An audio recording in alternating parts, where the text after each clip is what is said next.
कृष्ण राधे राधे। श्रीमद् भागवत महात्म्य चौथा अध्याय। श्रीमद् भागवत का स्वरूप, प्रमाण, श्रोता वक्ता के लक्षण, श्रवण विधि और महात्म्य।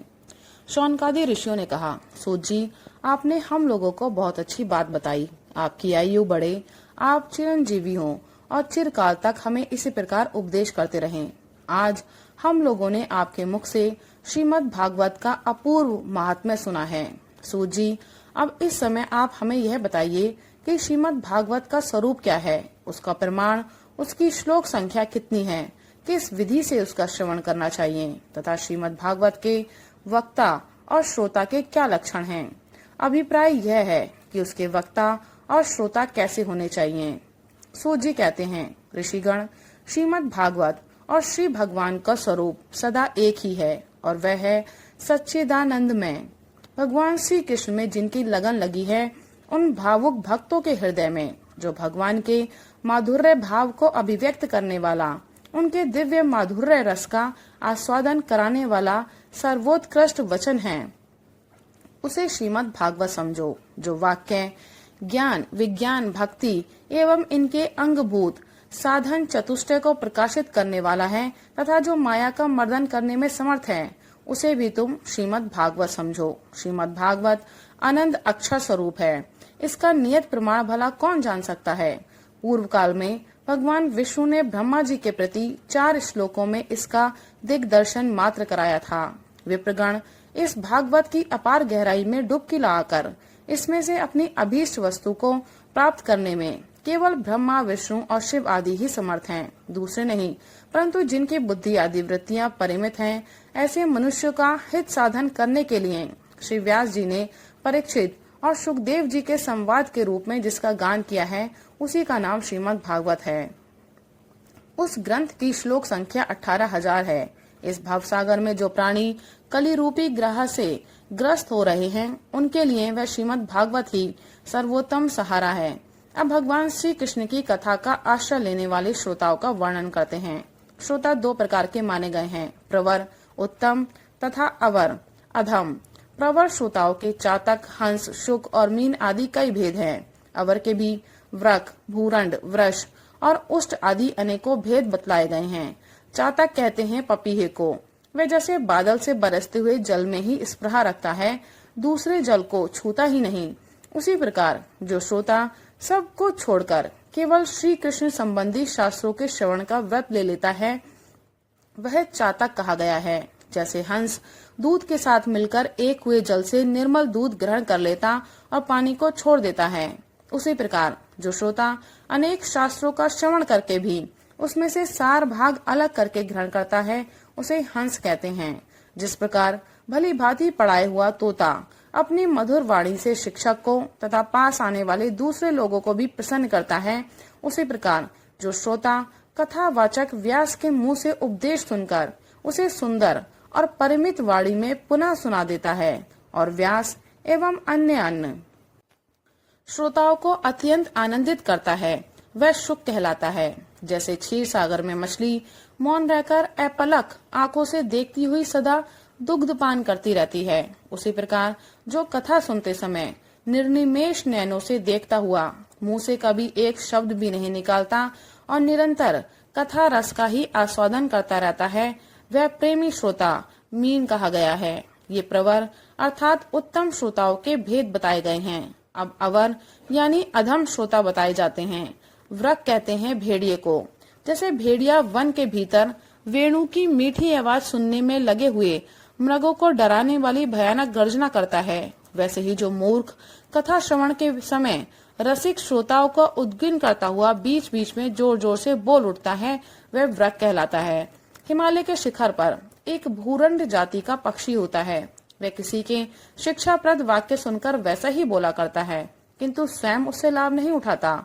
इसी प्रकार जो उपदेश की बात सुनकर उसे दूसरों को तो सिखाए पर स्वयं आचरण में न लाए, ऐसे श्रोता को भूरंड कहते हैं। वृष कहते हैं बैल को। उसके सामने मीठे मीठे अंगूर हो या कड़वी खली, दोनों को वह एक सा ही मानकर खाता है। उसी प्रकार जो सुनी हुई सभी बातें ग्रहण करता है, पर सार और असार वस्तु का विचार करने में उसकी बुद्धि अंधी असमर्थ होती है, ऐसा श्रोता वृष कहलाता है। जिस प्रकार ऊंट माधुर्य गुण से युक्त आम को भी छोड़कर केवल नीम की ही पत्ती चबाता है, उसी प्रकार जो भगवान की मधुर कथा को छोड़कर उसके विपरीत संसारी बातों में रमता रहता है, उसे ऊंट कहते हैं। ये कुछ थोड़े से भेद यहाँ बताए गए। इनके अतिरिक्त भी प्रवर अवर दोनों प्रकार के श्रोताओं के भ्रमर और गधा आदि बहुत से भेद हैं। इन सब भेदों को उन श्रोताओं के स्वाभाविक आचार व्यवहारों से परखना चाहिए, जो वक्ता के सामने उन्हें विधिवत प्रणाम करके बैठे और अन्य संसारी बातों को छोड़कर केवल श्री भगवान की लीला कथाओं को ही सुनने की इच्छा रखे, समझने में अत्यंत कुशल हो, नम्र हो, हाथ जोड़े रखे, शिष्य भाव से उपदेश ग्रहण करे और भीतर श्रद्धा तथा विश्वास रखे। इसके सिवाय जो कुछ सुने उसका बराबर चिंतन करता रहे, जो बात समझ में न आए पूछे और पवित्र भाव से रहे तथा श्री कृष्ण के भक्तों पर सदा ही प्रेम रखता हो, ऐसे ही श्रोता को वक्ता लोग उत्तम श्रोता कहते हैं। अब वक्ता के लक्षण बतलाते हैं। जिसका मन सदा भगवान में लगा रहे, जिसे किसी भी वस्तु की अपेक्षा न हो, जो सबका सुहृद और दीनों पर दया करने वाला हो तथा अनेकों युक्तियों से तत्व का बोध करा देने में चतुर हो, उसी वक्ता का मुनि लोग भी सम्मान करते हैं। विप्रगण, अब मैं भारतवर्ष की भूमि पर श्रीमद् भागवत कथा का सेवन करने के लिए जो आवश्यक विधि है, उसे बतलाता हूँ, आप सुने। इस विधि के पालन से श्रोता की सुख परंपरा का विस्तार होता है। श्रीमद् भागवत का सेवन 4 प्रकार का है: सात्विक, राजस, तामस और निर्गुण। जिसमें यज्ञ की भांति तैयारी की गई हो, बहुत सी पूजा सामग्रियों के कारण जो अत्यंत शोभा संपन्न दिखाई दे रहा हो और बड़े ही परिश्रम से बहुत उतावली के साथ 7 दिनों में ही जिसकी समाप्ति की जाए, वह प्रसन्नता पूर्वक किया हुआ श्रीमद् भागवत का सेवन राजस है। 1 या 2 महीने में धीरे धीरे कथा के रस का आस्वादन करते हुए बिना परिश्रम के जो श्रवण होता है, वह पूर्ण आनंद को बढ़ाने वाला सात्विक सेवन कहलाता है। तामस सेवन वह है जो कभी भूल से छोड़ दिया जाए और याद आने पर फिर आरंभ कर दिया जाए। इस प्रकार 1 वर्ष तक आलस्य और अश्रद्धा के साथ चलाया जाए। यह तामस सेवन भी न करने की अपेक्षा अच्छा और सुखी देने वाला है। जब वर्ष, महीना और दिनों के नियम का आग्रह छोड़कर सदा ही प्रेम और भक्ति के साथ श्रवण किया जाए, तब वह सेवन निर्गुण माना गया है। राजा परीक्षित और सुखदेव के संवाद में भी जो भागवत का सेवन हुआ था, वह निर्गुण ही बताया गया है। उसमें जो 7 दिनों की बात आती है, वह राजा की आयु के बचे हुए दिनों की संख्या के अनुसार है, सप्ताह कथा का नियम करने के लिए नहीं। भारतवर्ष के अतिरिक्त अन्य स्थानों में भी त्रिगुण, सात्विक, राजस और तामस अथवा निर्गुण सेवन अपनी अपनी रुचि के अनुसार करना चाहिए। तात्पर्य यह है कि जिस किसी प्रकार भी हो सके, श्रीमद् भागवत का सेवन, उसका श्रवण करना ही चाहिए। जो केवल श्री कृष्ण की लीलाओं के ही श्रवण, कीर्तन एवं रसास्वादन के लिए लालायित रहते और मोक्ष की भी इच्छा नहीं रखते, उनका तो श्रीमद् भागवत ही धन है। तथा जो संसार के दुखों से घबराकर अपनी मुक्ति चाहते हैं, उनके लिए भी यही इस भव रोग की औषधि है।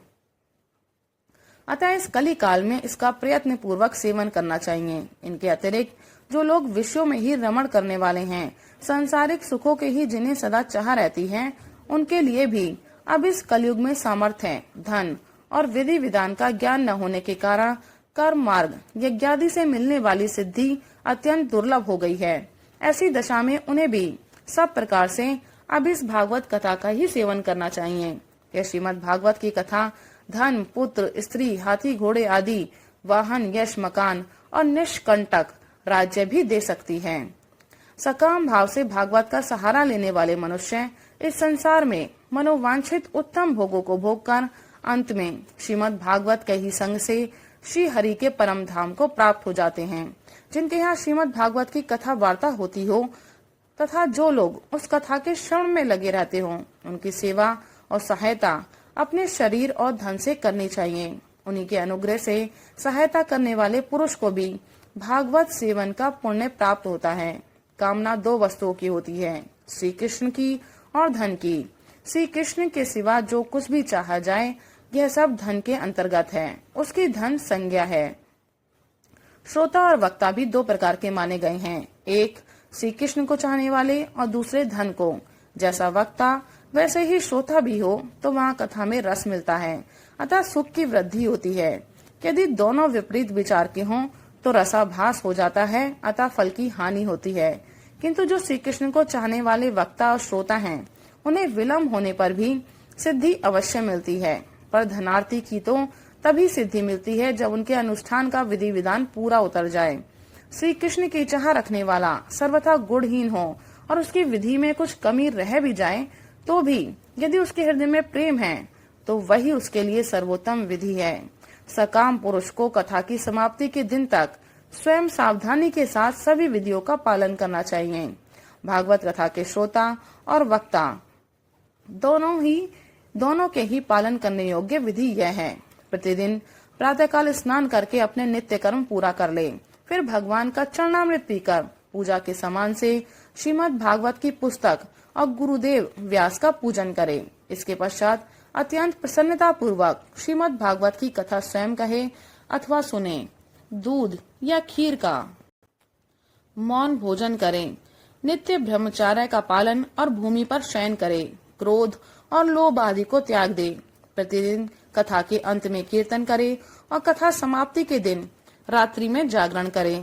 समाप्ति होने पर ब्राह्मणों को भोजन कराकर उन्हें दक्षिणा से संतुष्ट करे। कथावाचक गुरु को वस्त्र आभूषण आदि देकर गौ भी अर्पण करें। इस प्रकार विधि विधान पूर्ण करने पर मनुष्य को स्त्री, घर, पुत्र, राज्य और धन आदि जो जो उसे अभीष्ट होता है वह सब मनोवांछित फल प्राप्त होता है। परंतु सकाम भाव बहुत बड़ी विडंबना है, वह श्रीमद् भागवत की कथा में शोभा नहीं देता। श्री सुखदेव जी के मुख से कहा हुआ यह श्रीमद् भागवत शास्त्र तो कलयुग में साक्षात श्री कृष्ण की प्राप्ति कराने वाला और नित्य प्रेमानंद रूप फल प्रदान करने वाला है। राधे राधे, हरे कृष्ण। श्रीमद् भागवत महात्म्य समाप्त। हरि ओम तत्सत।